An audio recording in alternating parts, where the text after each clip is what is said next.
दोस्तों बात करेंगे डीएसएसबी की एक नई भर्ती के बारे में और इसके फॉर्म फिलअप के बारे में बात करेंगे कि कैसे आपको इसके लिए निकाली गई है, जिसका आप विज्ञापन देख सकते हैं ये है। और इसमें जो 1499 पदों पे वेरियस पोस्ट आपके रहने वाले हैं, जिसमें आप देखेंगे आपके बहुत सारे पद है, लाइब्रेरियन के पद है, लेबर ऑफिसर के हैं, टीजीटी की वैकेंसी है कंप्यूटर साइंस, इसके अलावा जूनियर इंजीनियर की वैकेंसी है, लेबोरेटरी असिस्टेंट केमिकल केमिस्ट्री की, ड्राफ्ट्समैन ग्रेड सेकेंड की वैकेंसी है, इसके अलावा इंस्ट्रक्टर सिविल डिफेंस की वैकेंसी है और भी तमाम तरह की वैकेंसी आपको देखने को मिलेगी। हाउस फादर मेट्रॉन, हाउस मदर मेट्रॉन की वैकेंसी देखेंगे 40 की, इसी में 26 पद हैं। इसके अलावा caretaker male, caretaker female की वैकेंसी है। स्टेनोग्राफर की वैकेंसी आपको देखेंगे 188 पद है। असिस्टेंट सैनिटरी इंस्पेक्टर, इस तरह के आप देखेंगे तो वेरियस पोस्ट पे अलग अलग डिपार्टमेंट में वैकेंसी निकाली गई है। अगर आप एलिजिबल है इस भर्ती के लिए, आप फॉर्म को अप्लाई कर सकते हैं। कैसे आपको फॉर्म को अप्लाई करना है आज का हम इसमें बात करेंगे, स्टेप बाय स्टेप एक लाइव फॉर्म फिल करके बताएंगे ताकि आपको फॉर्म फिल करने में किसी प्रकार की मिस्टेक ना हो और आप इस वैकेंसी के लिए फॉर्म को अप्लाई कर सके इजिली।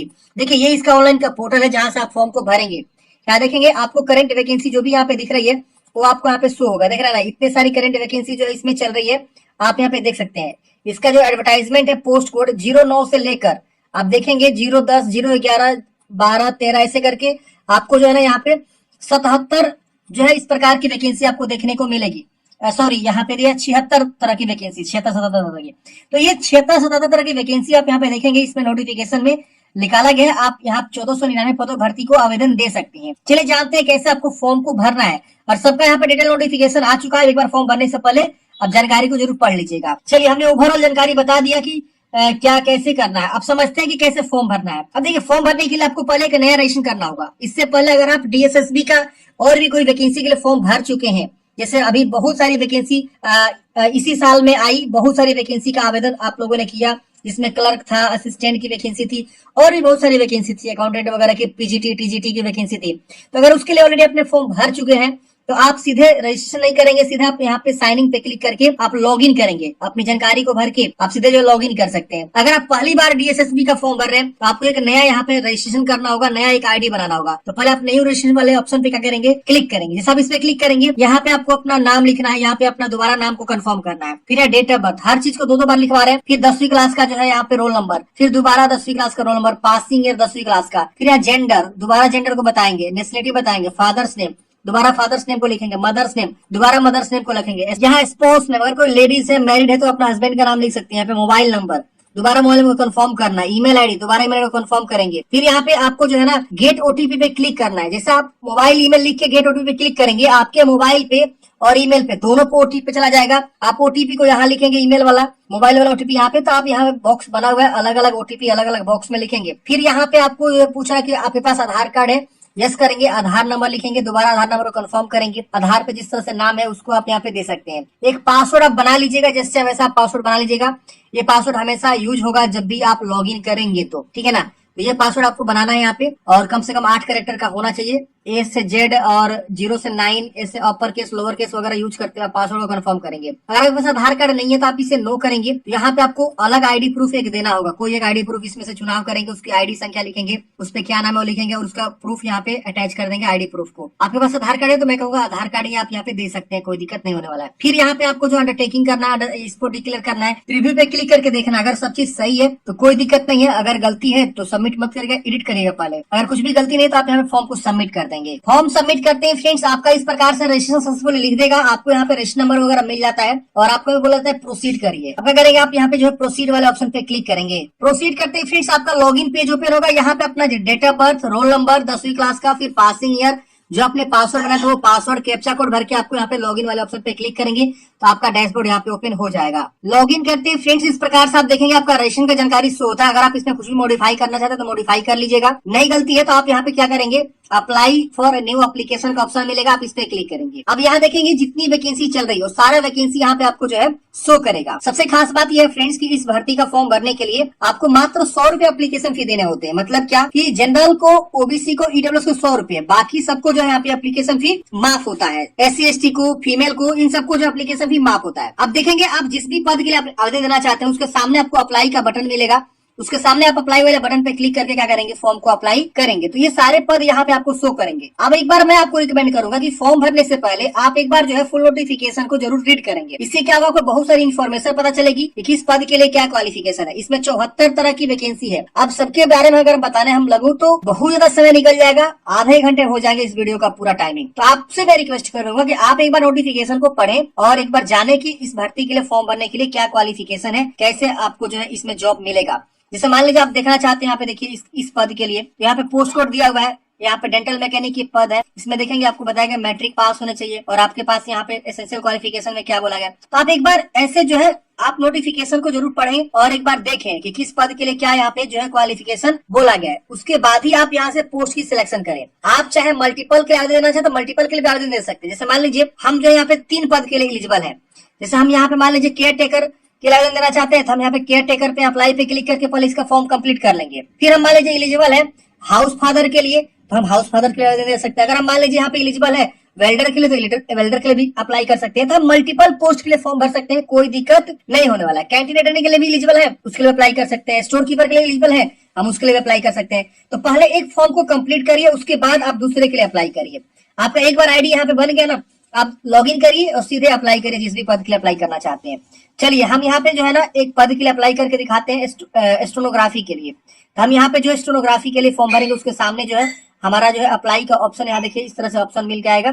हम इसके सामने अप्लाई वाले बटन पे क्या करेंगे, क्लिक करेंगे। आप जिस भी पद के लिए फॉर्म भरना चाहते हैं उस पद के सामने आपको अप्लाई वाले बटन पे जो है क्या करना है, क्लिक कर देना है। अब यहाँ पे देखेंगे इस प्रकार से आपका जो है पोस्ट का नाम शो करेगा कि आप कौन से पोस्ट के लिए अप्लाई करना स्टार्ट कर दिए हैं। यहाँ पे अब आपको जो अपना परमानेंट एड्रेस और प्रेजेंट एड्रेस दोनों यहाँ पे आपको लिखना है पिन कोड के साथ। तो प्रॉपर एड्रेस अच्छे से सही जानकारी यहाँ पे आप जो है लिखेंगे, जो भी आपका प्रॉपर एड्रेस है। उसके बाद से यहाँ पे आपको आएगा कैटेगरी चूज करने के लिए, आप किस कैटेगरी से बिलोंग करते हैं, जनरल है, ओबीसी है, SC ST, किस कैटेगरी से आप आते हैं। यहाँ पे आप अपना जो है कैटेगरी का चुनाव करेंगे। मान लीजिए आप यहाँ पे जो है जनरल से आते हैं तो जनरल चूज करिएगा। तो यहाँ पे आपको बताना होगा अगर इस तरह का कोई भी सब कैटेगरी से आते हैं तो आप यहाँ से चुनाव करेंगे वरना इसे छोड़ेंगे। अगर मान लीजिए आप ओबीसी से आएंगे तो ओबीसी चूज करेंगे। तो यहाँ पे आपको इस प्रकार से पूछेगा कि आप दिल्ली के निवासी हैं, ओबीसी से बिलोंग करते हैं तो दिल्ली चूज करेंगे। अगर आप जो है दिल्ली के निवासी नहीं है, किसी दूसरे राज्य से बिलोंग करते हैं और आप ओबीसी से आते हैं तो इसको आप चूज करेंगे। तो इस तरह से बोलेगा Delhi outside is not eligible category for reservation. मतलब क्या कि आप जो है कैटेगरी रिजर्वेशन के लिए एलिजिबल नहीं है। फॉर्म तो भर ही सकते हैं लेकिन आपको कैटेगरी में जो रिजर्वेशन मिलता है ओबीसी वाला वो आपको नहीं मिलेगा। क्यों नहीं मिलेगा? क्योंकि आप आउटसाइड दिल्ली है। तो इस तरह से आपको चुनाव कर लेना है। अब यहाँ पे आउटसाइड दिल्ली है फिर भी आपको यहाँ पे अपना जाति सर्टिफिकेट यहाँ पे ओबीसी जो होता है वो आपको देना होगा। इशूइंग डेट आप किस राज्य से आपने बनाया अपना जाति, और उसके बाद से यहाँ पे आपको जो है सर्टिफिकेट इशूइंग अथॉरिटी मतलब circle officer, revenue officer, district magistrate किसके द्वारा आपने जो है वो जाति सर्टिफिकेट बनवाया हुआ है उसका नाम यहाँ लिख देंगे। तो इस तरह से आपको बताना है। अगर आप SC ST से आएंगे तो उसके अकॉर्डिंग यहाँ पे आपको जो जानकारी यहाँ पे आपको देना होगा, SC ST की जानकारी यहाँ पे आपको देना होगा। EWS से आएंगे तो EWS का यहाँ पे जानकारी आपको देना होगा।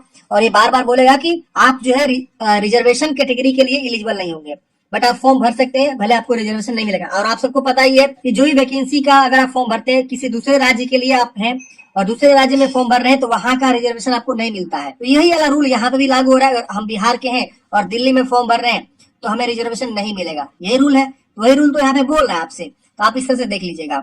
अब यहाँ पे आपको किसी बोर्ड के द्वारा डिवाइडेड किया गया तो यस करेंगे वरना नो करेंगे, फिर इसको डिक्लेयर करके सेव एंड नेक्स्ट कर देना है। अब अगले स्टेप पे यहाँ पे आप देखेंगे तो आपको फोटोग्राफ अपलोड करनी है। यहाँ पे पोस्ट कार्ड साइज फोटोग्राफ बोला गया है। पोस्ट कार्ड होता है क्या है देखिए समझिए, पहले आप समझिएगा तो आपको समझ में आएगा। 5x7 इंच का हाइट और विड्थ बोला गया है, यानी पोस्ट कार्ड का जो साइज है वो इतना इंच का होना चाहिए, वो मतलब बड़ा साइज होना चाहिए। तो फोटोग्राफ आप जाएंगे कहीं भी खिंचवाने तो आपको बोलना होगा कि पोस्ट कार्ड साइज का हमको फोटोग्राफ चाहिए, तो पोस्ट कार्ड साइज वाला ही फोटो आपको बना के देगा जो भी स्टूडियो वाला होगा। तो आपको वो वाला फोटोग्राफ यहाँ पे चूज करके अपलोड करना है। यहाँ पे आपको देखें बताएगा किस प्रकार से आपको क्रॉप करना है। अगर आपको फोटोग्राफ का रिसाइज करने में दिक्कत हो रही है, केबी सेट करने में दिक्कत हो रही है, हाइट विड्थ सेट करने में दिक्कत हो रही है, तो आप यहाँ पे क्लिक करेंगे तो ये एक थर्ड पार्टी वेबसाइट पे लेके जाएगा जहां से आप फ्री में अपने जो फोटोग्राफ को रिसाइज कर सकते हैं। यहाँ पे आप अपना फोटो को चूज करेंगे, जो भी आप फोटोग्राफ यहाँ से ब्राउज करेंगे, जो भी आप फोटोग्राफ को यहाँ रिसाइज करना चाहते हैं, डायमेंशन में लाना चाहते हैं, और उसको आप जब कर लेंगे तो यहाँ से आपको सेव एज कर लेना होगा, मतलब सेव करके उसे अपने कंप्यूटर में सेव करके फिर उसे आप यहाँ पे अपलोड करके यूज कर सकते हैं। तो यहाँ पे इंस्ट्रक्शन भी दिया हुआ है पिक्सल का, जेपीजी का। अब यहाँ पे आपको जो है अपना सिग्नेचर अपलोड करना है, जो भी आप सिग्नेचर करते हैं। फिर यहाँ पे आपको लेफ्ट थंब इम्प्रेशन और राइट थंब इम्प्रेशन यहाँ पे आपको अपलोड करना है। तो आपका यहाँ पे इंस्ट्रक्शन दिया हुआ है, साइज वगैरह के आप देख लीजिएगा। और इसी तरह से आप जो फोटोग्राफ को, सिग्नेचर को, left thumb impression, right thumb impression को अपलोड करेंगे और उसके बाद आपको यहाँ पे नेक्स्ट कर देना है। अब यहाँ पे देखेंगे आपका अगला स्टेप में आएगा कि सिलेक्ट क्वालिफिकेशन। तो आप अपना क्वालिफिकेशन को सिलेक्ट करेंगे। जैसे मैंने यहाँ पे मैट्रिकुलेशन पहला वाला ऑप्शन को चूज किया हुआ कि आप मैट्रिक पास हैं किसी भी यूनिवर्सिटी से या जो है किसी भी स्टेट से, तो आप यहाँ पे फॉर्म को भर सकते हैं। तो आप अपने अकॉर्डिंग क्वालिफिकेशन को चूज करेंगे। यहाँ पे और भी बहुत सारा है, जैसे यूरोपियन हाई स्कूल से अगर आपने कर रखा हुआ है या 10th क्लास आप टेक्निकल हायर सेकेंडरी से कर रखा हुआ है जो दिल्ली पॉलिटेक्निक वगैरह होता है, या और भी है जूनियर एग्जामिनेशन आपने कर रखा है जामिया मिलिया इस्लामिया दिल्ली से, या कैम्ब्रिज स्कूल सर्टिफिकेट आपके पास है सीनियर कैम्ब्रिज में, तो हम अपने अकॉर्डिंग बताएंगे। अब यहाँ पे आपको ऐड करना 10वीं क्लास की जानकारी, यहाँ पे हम इस पे चूज करेंगे। अब यहाँ पे उसके अकॉर्डिंग जानकारी देखेंगे खुल के आ रहा है। अब यहाँ पे इस तरह से आएगा, देखिए आपको मैट्रिक आप यहाँ पे चूज कीजिए। अब यहाँ पे आप देखेंगे और भी ऑप्शन आपको खुल के आएंगे। तो आपको ऐसे क्या करना है, क्वालिफिकेशन की जानकारी को आपको ऐसे क्या करना है, क्वालिफिकेशन की जानकारी को ऐड करना है। देखिए आ गया। अब हम यहाँ पे थोड़ा सा स्क्रॉल डाउन करेंगे, थोड़ा छोटा कर लेते हैं, बड़ा हो गया बहुत ज्यादा। ये देखिए आ गया।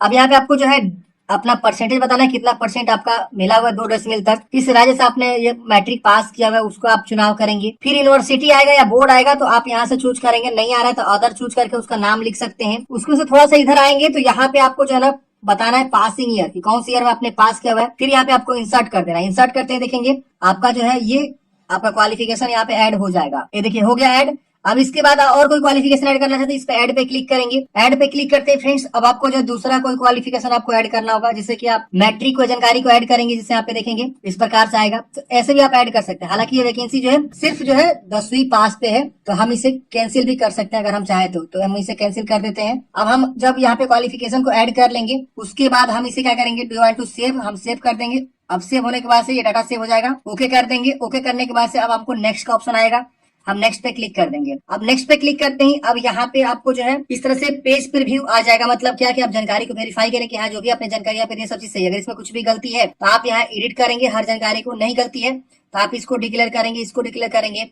और फाइनल सबमिट पे क्लिक करेंगे, आपका फॉर्म फाइनल सबमिट हो जाएगा। उसके बाद से आपको प्रिंट आउट निकाल के अपने पास हार्ड कॉपी सुरक्षित रख लेनी है। अगर आपको यहाँ पे फाइनल सबमिट करते हैं, अगले स्टेप में आपको पेमेंट लगता है तो आपको पेमेंट भी जमा करना होगा। तो ऐसे आप क्या करेंगे, अपना जो पेमेंट को जमा करेंगे, जो भी आपका एप्लीकेशन फी लग रहा है 100 रुपए, और उसके बाद आपका जो है फाइनल कंप्लीट हो पाएगा। लेकिन इसके बाद आपको जो है 5वां स्टेप सबमिट का ही ऑप्शन है, उसके बाद से पेमेंट है। पेमेंट नहीं लगेगा तो आपको सीधे प्रिंट आउट निकल जाएगा। पेमेंट लगेगा तो पेमेंट जमा करना होगा, उसके बाद ही आपका प्रिंट आउट फाइनल जो है निकल पाएगा। तो आशा करता हूँ फ्रेंड्स आपको जानकारी समझ में आएगा कि डीएसएसबी में जो नई वैकेंसी निकाली गई है 1499 पदों पे, उसके लिए आपको कैसे फॉर्म को अप्लाई करना है। आपके मन में कोई भी डाउट है, कमेंट बॉक्स में पूछेगा। मिलते हैं किसी नेक्स्ट वीडियो में।